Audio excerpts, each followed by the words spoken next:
I need to simplify these algebraic fractions, so lots of factorising going on here.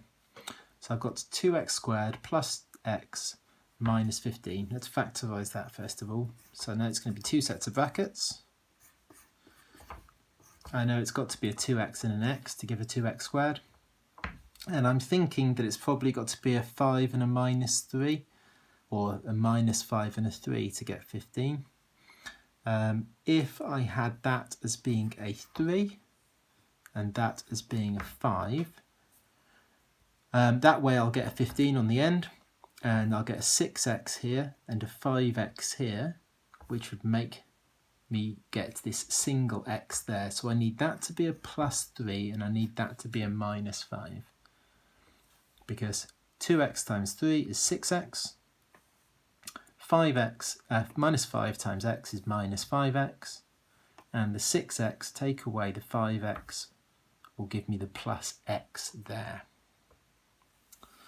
So that's the numerator of the first fraction. The denominator of the first fraction, 2 goes into the 2 and the 6, so I can take that outside.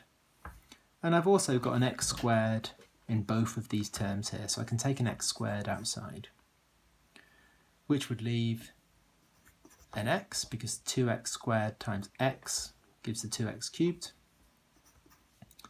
plus 3, because 2x squared times 3 gives the 6x squared. Over here there's not much factorising I can do there, so let's just leave that as 6x cubed. The denominator I can do some factorising. Again, it's going to start with a 2x and an x. And again, I'm thinking of I think it's probably going to be a 5 and a 3. In this case, I know they've either both got to be minuses or they've both got to be pluses. They're going to both be minuses in order for me to get a minus 11. If I had this as being the minus 3, and this as being a minus 5, let's check that, see if that works, and I might need to change it. 2x times minus 3 would make a minus 6x. Minus 5 times x would make a minus 5x. And then the minus 6x and the minus 5x add together to make the minus 11x. So that would work.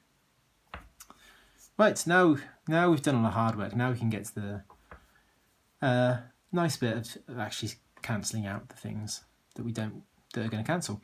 We can see we've got an x plus 3 here and an x plus 3 here. They're going to cancel out. We've got a 2x minus 5 here and a 2x minus 5 here, so they cancel out. I've got an x squared that's going to cancel with 2 of those powers of x there, so that will leave just a single x here. And then finally we're going to get 6 divided by 2, which will cancel and just leave a 3. So all we're actually left with is 3x on the numerator, and on the denominator all we're left with is x minus 3, which does look like we needed it to.